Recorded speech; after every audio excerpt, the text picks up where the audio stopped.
Charges filed late today against the man federal agents say is responsible for a week of terror. This man, 56-year-old Sayoc Jr., accused of mailing pipe bombs to high-profile Democrats and critics of President Trump. He was arrested in Florida after DNA evidence led investigators to him. His van also seized. NBC Charlotte, the first to report the suspect's ties here to the Queen City. The Defender's Nathan Morbido has been digging into his criminal past in Charlotte. Nathan, what have you been able to find out?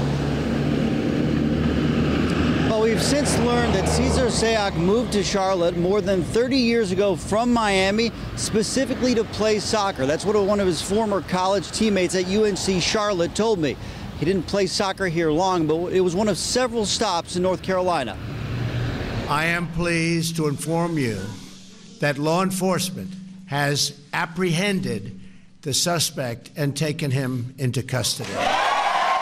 Just hours before setting his sights on Charlotte, President Trump announced the arrest of a fellow Republican, a man with ties to the Queen City. We have arrested Cesar Sayoc in connection with this investigation.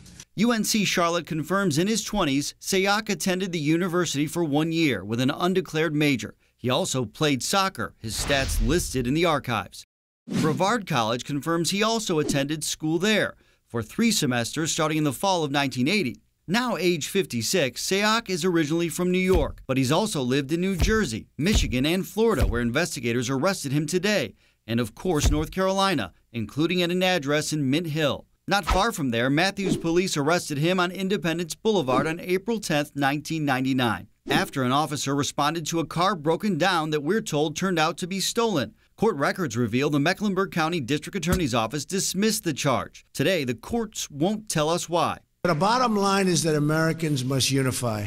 As the president calls for peace, Sayoc now faces multiple new federal charges, and if convicted, could face up to 58 years in prison. Phil Drozdick is his college teammate. He also played soccer against him growing up in Miami in high school. He described the Sayoc that he knew growing up and playing college soccer here as a guy that had a good personality, a good sense of humor, a man who liked to laugh. Overall, a good guy. Needless to say, he was shocked by the news today when he got the call from another teammate.